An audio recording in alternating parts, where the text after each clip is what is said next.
कहानी की शुरुआत में हमें दिखाया जाता है कि सूरज धीरे धीरे पृथ्वी के पास आ रहा है, जिस वजह से पृथ्वी के सभी इलाकों में आग और सूखा फैलने लगा है। इसलिए जल्दी ही साइंटिस्ट पृथ्वी पर आने वाली सोलर क्राइसिस के खतरे के बारे में पूरी दुनिया में अनाउंस करने लगते हैं, जिसमें वो सभी को बताते हैं कि अगर सूरज इसी स्पीड से आगे बढ़ता रहा तो सूरज 100 सालों में पृथ्वी को अपने बीच समा के खत्म कर देगा और 300 सालों बाद वो पूरे सौरमंडल को ही खत्म कर देगा। इसलिए पृथ्वी को बचाने के लिए यूईजी यानी यूनाइटेड अर्थ गवर्नमेंट मूविंग माउंटेन नाम के एक प्रोजेक्ट पर काम करने का फैसला करती है। इस प्रोजेक्ट के अकॉर्डिंग साइंटिस्ट काफी सारे बड़े बड़े इंजन बनाकर पृथ्वी के अलग अलग हिस्सों में इंस्टॉल कर देंगे, जिसकी मदद से पृथ्वी को सौरमंडल से बाहर ले जाकर बचा लिया जाएगा। लेकिन इस प्रोजेक्ट में काफी खर्चा होने वाला था, साथ ही खाने पीने के रिसोर्सेज भी दिन प्रतिदिन खत्म होते जा रहे थे, जिस वजह से लोग दंगे और प्रोटेस्ट करने लगे थे। इन प्रोटेस्ट में वो लोग शामिल थे जिन्हें किसी भी अंजाम या खतरों की परवाह नहीं थी, क्योंकि इन लोगों का मानना था कि जो खतरा अभी तक पृथ्वी पर नहीं आया है उसके लिए गवर्नमेंट इतना बड़ा रिस्क लेकर पृथ्वी और मानव जाति को खतरे में डाल रही है। वहीं दूसरी ओर यूईजी डिजिटल लाइफ नाम के एक प्रोजेक्ट यानी डीएलपी पर बैन लगा देती है, जिस वजह से प्रोटेस्ट और भी ज्यादा बिगड़ जाते हैं, क्योंकि डीएलपी एक कट्टर ग्रुप था जिसका मानना था कि इंसानों का फ्यूचर सिर्फ कंप्यूटर में है। असल में वो एक ऐसा प्रोग्राम डेवलप करना चाहते थे जिससे इंसान अपने दिमाग को एक डिस्क में अपलोड कर सकता था, लेकिन रिसोर्सेज की कमी के कारण वो इस प्रोग्राम को आगे नहीं बढ़ा सकते थे। इसलिए रिसोर्सेज के लिए वो हैकिंग करके यूईजी पर आतंकवादी हमला करते रहते थे। इन सब के बीच यूईजी नोटिस करती है कि उनके मूविंग माउंटेन प्रोजेक्ट से लोगों का विश्वास उठाता जा रहा है, जिस कारण काफी सारे लोग इस प्रोजेक्ट को रोकने की कोशिश कर रहे हैं। पर तभी चाइनीज एम्बेसडर जाओ इस प्रोजेक्ट के पहले पार्ट को कंप्लीट करने का कहते हैं, क्योंकि उनका मानना था कि पहला पार्ट जल्द ही पूरा हो जाएगा और लोगों को दोबारा उनके मूविंग माउंटेन प्रोजेक्ट पर विश्वास होने लगेगा। जाओ कहते हैं कि इस पहले पार्ट को कंप्लीट करने के लिए सबसे पहले चंद्रमा पर मौजूद इंजन की टेस्टिंग की जाएगी, क्योंकि हम चंद्रमा को भी सौरमंडल से धकेलने का प्लान कर रहे हैं ताकि पृथ्वी का ग्रेविटी से कनेक्शन टूट जाए। वहीं यूईजी इस टास्क को कंप्लीट करने के लिए कई लोगों को एस्ट्रोनॉट्स के रूप में ट्रेन करने वाली थी, इसलिए वो कुछ सोल्जर को बेस पर इकट्ठा करती है, जहां हम लियो नाम के एक पायलट को देखते हैं। तभी लियो देखा है कि बेस प्रोटेस्टर से घिरा हुआ है और गार्ड उन्हें रोकने की कोशिश कर रहे हैं। उसी वक्त एक प्रोटेस्टर बेस के अंदर घुस आता है, पर हैन नाम की लड़की उस आदमी को मारकर नीचे गिरा देती है। ये देखकर लियो हैन से काफी इंप्रेस होता है और उसके साथ जिंदगी गुजारने के सपने देखने लगता है। इसके बाद सभी ट्रेनर्स को एक एलिवेटर में बैठकर अंतरिक्ष में भेज दिया जाता है, क्योंकि उनका पहला टेस्ट अंतरिक्ष में होने वाला था। ये अभी तक का सबसे ऊंचा एलिवेटर था। इस एलिवेटर के ऊपर जाने की स्पीड इतनी तेज थी कि कुछ ट्रेनर्स बेहोश हो जाते हैं, जिस कारण वो स्टेशन को भी नहीं देख पाते जो कि मूविंग माउंटेन प्रोजेक्ट के लिए बनाया जा रहा था। यहाँ सभी ट्रेनर्स को फाइटिंग स्किल सीखते हुए फायर आर्म्स का यूज करना सिखाया जाता है। इसके अलावा उन्हें बार बार एलिवेटर से ट्रेवल करवाया जाता है ताकि उन्हें फ्यूचर में एलिवेटर से ट्रेवल करने में किसी परेशानी का सामना न करना पड़े। साथ ही सभी का मेडिकल टेस्ट करके उन्हें डेली एक्सरसाइज करवाई जाती है। इस ट्रेनिंग के दौरान लियो और हैन एक दूसरे को पसंद करने लगते हैं और उन्हें प्यार हो जाता है। फिर एक दिन लियो गार्ड को सिगरेट की घुस देता है और बेस के अंदर एक गुलदस्ता ले आता है, जिसे वो हैन को देते हुए उसे प्रपोज कर देता है। उसी सुबह एस्ट्रोनॉट्स का एक नया बैच वहां आता है और एलिवेटर में शामिल हो जाता है। तभी अचानक से देश में मौजूद ड्रोन बाहर आने लगते हैं, जिससे इंजीनियर को पता चला है कि उनका सिस्टम हैक हो गया है। इसी दौरान एलिवेटर अपनी शेड्यूल से पहले ऊपर जाने लगता है। दूसरी ओर एलिवेटर में शामिल हुए नए एस्ट्रोनॉट्स अपने कपड़े बदलने लगते हैं। तब लियो और हैन नोटिस करते हैं कि नए एस्ट्रोनॉट्स ट्रेनिस के नाम की यूनिफॉर्म पहन रहे हैं, जिससे वो समझ जाते हैं कि वो लोग कोई एस्ट्रोनॉट्स नहीं बल्कि आतंकवादी हैं। यहाँ बेस में सभी ड्रोन अटैक करके आग लगाने लगते हैं, जिन्हें रोकने के लिए पायलट इन पर अटैक करते हैं, लेकिन ड्रोन पर निशाना नहीं बना सकते थे, क्योंकि साइंटिस्ट ने सिस्टम को इस तरह बनाया है कि वो अपने ड्रोन पर अटैक ना कर सके। वहीं ड्रोन हैक हो चुके थे, इसलिए वो सिस्टम पर अटैक कर रहे थे। इस तरह अटैक करते हुए ड्रोन एक एलिवेटर को नीचे गिरा देते हैं। दूसरी तरफ एलिवेटर में आतंकवादी सभी ट्रेनर्स से उनकी आईडी चुराते हैं और सभी गेट्स को बंद करके ट्रेनर्स की कुर्सियों को लॉक कर देते हैं। यहाँ जो भी उन लोगों को रोकने की कोशिश करता है उन्हें बुरी तरफ पीटा जाता है। इस एलिवेटर के दूसरे रूम में लियो होता है, जो कि अपनी कुर्सी छोड़ देता है और अपने चश्मे का इस्तेमाल करके गेट की लॉक स्क्रीन को धूप से जलाकर गेट ओपन कर लेता है। इस गेट की दूसरी साइड जाकर लियो देखता है कि उसका एक साथी बुरी तरह घायल है, क्योंकि आतंकवादियों ने उसे बुरी तरह पीटा था। इसलिए लियो उन आतंकवादियों के पीछे जाता है और उनसे लड़ने लगता है। इस फाइट में एक आतंकवादी ऊंचाई से गिरकर मारा जाता है, जिसके बाद लियो एक फायर एक्सटिंग्विशर को लेकर दूसरे आदमी का पीछा करता है। इस बीच वो आतंकवादी चोरी की गई आईडी से एलिवेटर को स्टेशन तक पहुंच देता है। ठीक उसी समय ड्रोन उन पर एक मिसाइल से अटैक करते हैं। इस दौरान बेस में साइंटिस्ट 550C नाम के इंटेलिजेंट क्वांटम कंप्यूटर की मदद से सिस्टम को हैकर से सेव कर लेते हैं, जिसके तुरंत बाद ड्रोन जमीन पर गिरकर ब्लास्ट हो जाते हैं और फिर साइंटिस्ट द्वारा एलिवेटर को वापस नीचे खींच लिया जाता है। यहाँ लियो अभी भी उस आतंकवादी आतंकवादी से लड़ रहा था, तभी हैन मैकेनिकल हाथ की मदद से विंडो को तोड़ती है और लियो के पास आकर उसे आतंकवादी को मारने में उसकी मदद करती है। इसके बाद हैन गुस्से में लियो से दोबारा फ्लावर्स मांगती है, क्योंकि इस फाइट के दौरान उसके सभी फ्लावर्स टूट चुके थे। तभी अचानक से उसका स्टेशन बेस पर गिरने लगता है, क्योंकि उस आतंकवादी ने मरने से पहले डेटोनेटर दबा दिया था। यूईजी के बनाए स्टेशन के क्रश होने के कारण कई लोगों की जानें गई थी, इसलिए लोग और भी प्रोटेस्ट करने लगते हैं। इस प्रोटेस्ट में आतंकवादी हमले और देंगे भी होते हैं। सभी प्रोटेस्टर गवर्नमेंट से डीएलपी को वापस लेने की मांग कर रहे थे। यहाँ जाओ अपनी असिस्टेंट से उस स्पीच को पढ़ने के लिए कहता है, जिसे उसने यूईजी के प्रोजेक्ट में विश्वास रखने के लिए लिखा था। इसी दौरान जाओ अमेरिकन एम्बेसडर के साथ बातचीत करता है और उनसे प्रोजेक्ट पर काम करने के लिए एक और मौका मांगता है। कुछ हफ्ते बाद क्रायोस्लिपिंग पार्ट्स में लोगों को रखकर चंद्रमा पर भेजा जाता है, ताकि वो चंद्रमा पर जाकर इंजन पर काम जारी रख सकें। इस बीच हैंग्यू नाम का कंप्यूटर इंजीनियर क्रायोस्लीप से उठाता है, जो कि 550 नाम के एआई और उसकी बेटी याया की एक रिकॉर्डिंग को चेक करता है। दरअसल 550 ए की मदद से ही याया हैंग्यू से बात करती थी। यहाँ पता चलता है कि हैंग्यू पहले डीएलपी के लिए कम करता था, लेकिन 550 सी तक पहुँचने के लिए वो चंद्रमा पर काम करने आया है। असल में 550 सी पूरे बेस को कंट्रोल करता है, इसलिए हैंग्यू को लगता है कि वो 500 सी का यूज याया की क्लिप बनाने में करेगा, जिससे कुछ सेकंड्स के लिए उसकी मरी हुई बेटी का दिमाग एआई में डेवलप हो जाएगा। यहाँ टीम के बाकी मेंबर साथ कम करते हुए हैंग्यू को पता चला है कि जाओ नाम का कंप्यूटर रिसर्चर 550 सी का इंचार्ज है और वो चाहता है कि हैंग्यू उनके सिस्टम के ऑपरेशंस पर उनके साथ कम करें। इसके बाद हैंग्यू और जाओ 550 सी का पहला टेस्ट बेस के हर एक सेक्टर को एक्टिवेट करके करते हैं। जब वो कंप्यूटर के द्वारा काम के पूरा होने का वेट करते हैं, तब जाओ हैंग्यू को अपने दिमाग की डिजिटल कॉपी देता है, जिसे कंपनी ने जब्त कर लिया था, क्योंकि उन्होंने डीएलपी पर बैन लगा दिया था। यहाँ जाओ हैंग्यू को समझाता है कि ये तुम्हारे ऊपर डिपेंड करता है कि तुम इस कॉपी को डिस्ट्रॉय करना चाहते हो या नहीं। कुछ समय बाद हैंग्यू याया की क्लिप जाओ को दिखाता है। इस बीच हैंग्यू उस दिन को याद करता है जब वो अपनी पत्नी और बेटी के साथ कार से कहीं जा रहा था।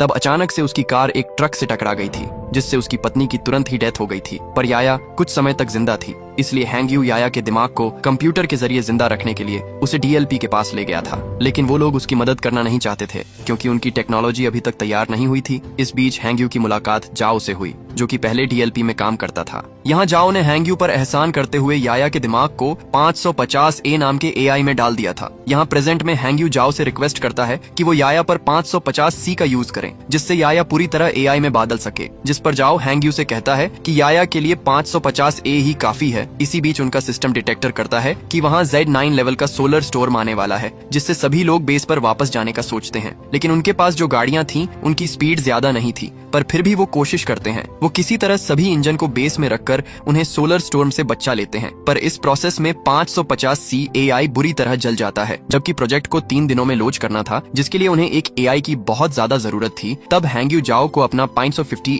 एआई देने को कहता है, लेकिन इसके बदले वो फ्यूचर में 550 मॉडल्स डेवलप करने वाली टीम में खुद को शामिल करने का कहता है, जिस पर जाओ मान जाता है और हैंग्यू एआई से याया के दिमाग से डिस्क निकाल लेता है। 3 दिन के बाद टीम इंजन का टेस्ट करती है। तब चंद्रमा कुछ सेकंड्स के लिए अपनी जगह से थोड़ा सा शिफ्ट हो जाता है, जिसे देखकर टीम बहुत खुश हो जाती है, क्योंकि इससे साबित हो जाएगा कि 20 साल में वो पूरी तरह से चंद्रमा को पृथ्वी से दूर कर देंगे। इसके अलावा टीम की इस सफलता से पूरी दुनिया के लोगों को मूविंग माउंटेन प्रोजेक्ट पर विश्वास हो जाता है। कुछ महीनों बाद वो पृथ्वी पर इंजन का टेस्ट करते हैं, जिससे सभी स्क्रीन ब्लैक हो जाती है और लोगों को लगता है कि उनका टेस्ट फेल हो गया है। लेकिन अचानक उन्हें फील होता है कि जमीन हिल रही है। वहीं दूसरी ओर बेस पर मौजूद एस्ट्रोनॉट्स को आसमान में एक लाइट जलती हुई दिखती है। इससे यूईजी के साइंटिस्ट प्रूव करते हैं कि पृथ्वी अपनी जगह से थोड़ी दूर पर शिफ्ट हुई है। ये जानकर पूरी दुनिया जश्न मनाने लगती है। इसी तरह कई साल बीत जाते हैं और यूईजी बहुत ही शक्तिशाली इंजन को बनाती है, जो कि पृथ्वी और चंद्रमा को धक्का देकर मूव करके सौर मंडल से दूर कर देगा। साथ ही इस प्रोजेक्ट का नाम अब द वंडरिंग अर्थ रखा जाता है और 550 सी द्वारा कई बिल्डिंग्स को बनाया जाता है। जिसके बाद यूईजी हर साल एक नया टेस्ट करती है, जिससे उनकी थ्योरी सही साबित होती है। इस तरह लोग यूईजी के प्रोजेक्ट को पूरी तरह एक्सेप्ट कर लेते हैं, जिस कारण डीएलपी पूरी तरह से गायब हो जाता है। इसके अलावा लोगों में ये भी चर्चा होती है कि गवर्नमेंट ने जो अंडरग्राउंड सिटी बनाई है, उनके अंदर जाने के लिए लोगों को पास खरीदने होंगे। यहाँ पता चलता है कि हर साल पृथ्वी का रोटेशन धीमा हो रहा था, जिससे एक दिन में 24 घंटे की जगह 60 घंटे का सिस्टम हो गया है और ग्लोबल इंटरनेट भी अब बंद हो चुका था। साथ ही पृथ्वी पर अब बाढ़ और सोलर रेडिएशन जैसी समस्याएं आने लगी थी, जिससे कैंसर की बीमारी बढ़ने लगती है। इधर लियो और हैन शादी कर लेते हैं और उनका एक लड़का होता है। वो दोनों परेशान होते हैं क्योंकि उन्हें उनके बेटे के लिए अंडरग्राउंड सिटी का पास नहीं मिला था। इसी बीच हैंग को कैंसर हो जाता है, जिससे वो दोनों और भी परेशान हो जाते हैं। यहाँ हैंग यू नए 500 डेवलपमेंट की हेल्प से याया के लिए एआई बनाता है जिसे वो 550 का नाम देता है। यहाँ हमें बताया जाता है कि स्टेशन को गिरे हुए 14 साल बीत चुके हैं और अब लियो मेजर की पोस्ट पर आ चुका है। एक दिन लियो को अंतरिक्ष में भेजने के लिए उसका इंटरव्यू लिया जाता है। यहाँ 550W उसका इंटरव्यू लेता है और बताता है कि लियो की स्किल्स इंप्रेसिव हैं। इसके अलावा 550W लियो की फैमिली में हो रही परेशानियों के बारे में भी बताता है और कहता है कि लियो को पृथ्वी पर रहकर अपनी फैमिली की देखभाल करनी चाहिए, जिस पर लियो कहता है कि मुझे अपनी फैमिली को पीछे छोड़ने का दुख है, लेकिन मुझे अपने बेटे को अंडरग्राउंड सिटी में भेजने के लिए बेस पर आकर काम करना पड़ेगा। यहाँ मिरर के दूसरी साइड प्रोजेक्ट के इंचार्ज साइंटिस्ट इस इंटरव्यू को सुन रहे थे, जिसमें हैंग यू लियो की बातें सुनकर अपनी बेटी की याद करने लगता है। इसके बाद 550W बताता है कि हैंग की जल्दी ही डेथ होने वाली है, जिस कारण लियो पूरी तरह से टूट जाएगा और स्ट्रेस टेस्ट में फेल हो जाएगा। इंटरव्यू के बाद लियो हैन के साथ टाइम स्पेंड करने के लिए अस्पताल जाता है, जहां हैन कहती है मैं आखिरी बार अपने होम टाउन को देखना चाहती हूँ, पर मौसम की समस्याओं के कारण उसे होम टाउन में ले जाना बहुत मुश्किल था। इधर हैंग यू लियो की बातों से इतना इमोशनल हो गया था कि वो चोरी से बेस में घुसकर याया के दिमाग को 550W से जोड़ देता है और उसे सिस्टम में देखने लगता है, जिससे वो इमोशनल होकर रोने लगता है। तभी जाओ गार्ड्स के साथ वहाँ आ जाता है और हैंग यू को समझाने लगता है कि उसे याया की डेथ को एक्सेप्ट करना होगा, जिस पर हैंग यू मना कर देता है और याया को पूरी तरह से 550W में अपलोड कर देता है, जिससे चंद्रमा के सिस्टम में तुरंत प्रॉब्लम आना शुरू हो जाती है और सभी इंजन्स फेल होने लगते हैं। इसके बाद गार्ड्स हैंग यू को पकड़ लेते हैं और अपने साथ ले जाते हैं। इधर जाओ याया के डिस्क को निकालकर 550W एआई को बंद कर देता है। इस बीच लियो अपने पुराने दोस्तों के जरिए एक जेट उधार लेता है और हैन को उसके होम टाउन ले जाता है। कुछ ही समय में वो शंघाई सिटी में लैंड करते हैं, जो कि अब बर्फ से जमी हुई बंजर जमीन बन चुकी थी। दोनों सितारों को देखते हुए बातें करते हैं, जहां हैन लियो से कहती है कि मैं समय आने पर शान से मरना चाहती हूँ। यहाँ यूईजी के लोग हैंग यू के द्वारा की गई सिस्टम प्रॉब्लम्स के बारे में बात करते हैं और नोटिस करते हैं कि ये उस हैकिंग की तरह ही है जो कुछ सालों पहले ड्रोन और एलिवेटर के साथ की गई थी। इसलिए सभी 550W के सिस्टम को हैक करके सही करने का सोचते हैं,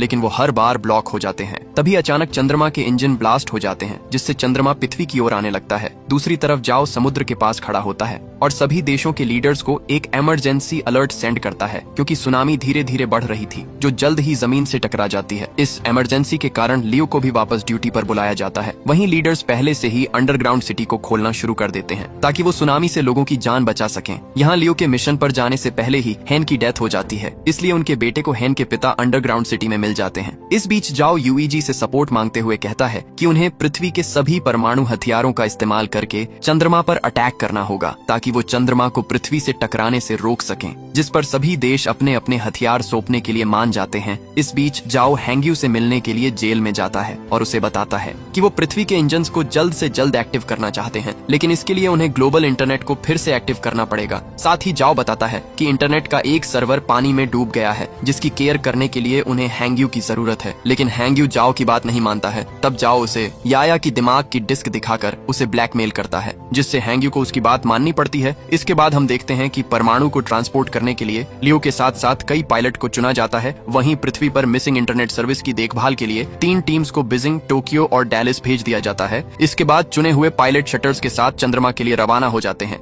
जहां अंतरिक्ष में एस्ट्रॉइड्स प्लैनेट तेजी से शटल्स से टकराने लगते हैं, जिससे कई शटल्स क्रैश हो जाते हैं और टीम को 200 हथियारों का लॉस हो जाता है। थोड़ी ही देर में बाकी के शटल्स चंद्रमा की सतह पर आ जाते हैं, लेकिन तभी एस्ट्रॉइड्स एक शटल को हिट कर देता है, जिससे लियो की शटल भी क्रैश हो जाती है। इसलिए उन्हें मजबूरन जमीन पर उतरना पड़ता है। इस दौरान उन्हें 384 हथियारों का फिर से लॉस हो जाता है। यहाँ बचे हुए लोग टेप को ढूंढने लगते हैं, ताकि वो उनके टूटे हुए हेलमेट को ठीक करके अपने घाव पर पट्टी कर सकें। इसके बाद वो लोग तय करते हैं कि वो लोग बचे हुए हथियारों को पैदल ही चंद्रमा पर फिट कर देंगे, पर लून नहीं चाहता था कि इस काम को करके यंग लोग मारे जाएं। इसीलिए वो अकेला शटल से बाहर आकर गेट को बंद कर देता है। यहाँ पृथ्वी पर तीनों टीम्स सर्वर की जगह पर पहुंचकर पानी के नीचे चली जाती है, जहाँ ड्रोन और स्पेशल टूल्स की मदद से हैंग यू की टीम बिल्डिंग में जाती है और सर्वर का दरवाजा ढूंढने लगती है। लेकिन जब वो दरवाजे को जबरदस्ती खोलते हैं तो उनका एक आदमी बुरी तरह घायल हो जाता है। तब जाओ उसके घावों को सही करने की कोशिश करता है, लेकिन उनके पास घाव को ठीक करने के लिए कोई सामान नहीं था, जिस कारण उस आदमी की डेथ हो जाती है। जिसके बाद हैंग यू और जाओ इंटरनेट को वापस लाने के लिए कनेक्शन बनाने का डिसीजन लेते हैं। दूसरी तरफ लियो हथियारों को एक ट्रक से ले जाने लगता है। तभी अचानक चंद्रमा का मालवा पृथ्वी से टकराता है, जिस वजह से बिल्डिंग्स हिलने लगती हैं और कुछ हार्डवेयर जाओ के पैर पर गिर जाते हैं, जिससे वो बुरी तरह फंस जाता है। आता है। तभी उस रूम में पानी भरने लगता है। दूसरी ओर हैंग्यू अपने ड्रोन की मदद से भी रूम का गेट नहीं खोल पा रहे थे, इसलिए जाओ उसे जल्दी से पासवर्ड की दे देता है। पर इस दौरान जाओ की पानी में डूबने से डेथ हो जाती है। इसके बाद चंद्रमा का मलबा पृथ्वी की मेजर लोकेशंस को डिस्ट्रॉय करने लगता है, जिससे अंडरग्राउंड सिटीज में जा रहे लोग पैनिक होने लगते हैं। वहीं यूईजी में जाओ को बुरी खबर मिलती है कि उनके पास परमाणु हथियारों को एक साथ ब्लास्ट करने के लिए समय नहीं है, जिससे जाओ उम्मीद खो देता है। पर तभी उसका एक आदमी उसे सोल्यूशन बताता है कि अगर वो अंतरिक्ष में और भी एस्ट्रोनॉट्स को भेज देंगे तो हथियारों को मैनुअली ब्लास्ट किया जा सकता है, यानी कि सभी एस्ट्रोनॉट्स को अपना सेक्रीफाइस करके दुनिया को बचाना होगा। इस ऑपरेशन के लिए 300 लोगों की जरूरत थी। यहाँ एक पुराना पायलट कहता है कि ऐसा करना हमारा कर्तव्य है, पर यंग लोग फ्यूचर की देखभाल करने के लिए हैं, इसलिए उनका सेक्रीफाइस ना किया जाए। उस पायलट की बात मानते हुए सभी पुराने पायलट को एस्ट्रोनॉट्स की टीम के साथ चंद्रमा पर पहुंचा दिया जाता है, जहाँ ल्यू उन्हें आता हुआ देखकर चौंक जाता है, लेकिन उसका कम्युनिकेटर टूट गया था, इसलिए वो पृथ्वी पर वापस लौटने से पहले अपने पुराने टीचर और ट्रेनिंग पार्टनर्स को गुड बाय नहीं बोल पाता है। दूसरी ओर यूईजी बताती है कि टोक्यो और डैलिस के सर्वर वापस आ चुके हैं, लेकिन बीजिंग का सर्वर अभी तक नहीं आया है। यहाँ बीजिंग में हम हैंग्यू को देखते हैं, जिसकी रूम में पानी भरने लगता है और वो की को सही कंप्यूटर से नहीं जोड़ पाता। तभी चंद्रमा पर एस्ट्रोनॉट्स सभी परमाणु हथियारों को ब्लास्ट करने लगते हैं। ठीक उसी समय हैंग्यू भी उसकी माइंड डिस्क को एक कंप्यूटर से जोड़ देता है, जिससे चंद्रमा पूरी तरह ब्लास्ट हो जाता है। पर अब चंद्रमा का मलबा तेजी से पृथ्वी की ओर आ रहा था, इसलिए पृथ्वी को जल्द ही वहां से हटाने की जरूरत होती है। यहाँ हैंग्यू याया की क्लिप को एक्टिव करता है और उसे की दिखाकर अंदर से इंटरनेट को एक्टिव करने के लिए कहता है। तभी रूम में पानी भर जाता है, जिससे हैंग्यू की भी डेथ हो जाती है। वहीं चंद्रमा का मलबा पूरी दुनिया में गिरने लगता है। तभी यूईजी इमरजेंसी मैसेज भेजकर बताता है कि उनका मिशन फेल हो चुका है, जिससे शहरों में दंगे होने लगते हैं। वहीं जाओ हार नहीं मानता और अपनी टीम को इंजन्स में आग लगाने को कहकर उन्हें उल्टी गिनती शुरू करने को कहता है। इसी दौरान बीजिंग में हैंग्यू का दिमाग अचानक कंप्यूटर के अंदर एक्टिव हो जाता है, जहां वो अपनी बेटी से दोबारा मिलकर बहुत खुश होता है। इसके बाद हैंग्यू एआई में जाकर इंटरनेट सर्वर को एक्टिव कर देता है। तभी जाओ के आदेशों का पालन करते हुए एक आदमी इंजन्स को स्टार्ट कर देता है और फिर देखते ही देखते पृथ्वी मूव करने लगती है और चंद्रमा के मलबे से बच जाती है। ये देखकर पूरी दुनिया के लोग जश्न मनाते हैं। यहाँ लियो शटल से ही पृथ्वी को हिलते हुए देखता है, इसलिए वो जल्दी से वीडियो रिकॉर्ड करता है ताकि वो अपने बेटे को ये सीन दिखा सके। दूसरी ओर हैंग्यू और याया के दिमाग का बैकअप 550W में एक साथ मिक्स हो जाता है। इसके बाद हमें 7 साल बाद का सीन दिखाया जाता है, जहां पृथ्वी वापस से 24 आवर के सिस्टम में आ चुकी है और जाओ रिटायर्ड हो चुका है, लेकिन अब उनकी असिस्टेंट यूईजी में उनकी लेगेसी को आगे बढ़ा रही है। अब क्योंकि चंद्रमा से उनको कोई भी खतरा नहीं है, इसीलिए वो अपने प्लान का सेकंड पार्ट शुरू करते हैं, जिसमें वो 10 साल के अंदर जुपिटर प्लैनेट के पास से उड़ेंगे और फिर पृथ्वी को हमेशा के लिए सौर मंडल से बाहर कर देंगे। इसीलिए इंजन्स पर नजर रखने के लिए एक स्पेस स्टेशन बनाया गया है, जिसका इंचार्ज लियो है। और इसी सीन के साथ ये कहानी यहीं पर खत्म हो जाती है। दोस्तों, आपको वीडियो कैसी लगी? लाइक और कमेंट करके जरूर बताना। मिलते हैं।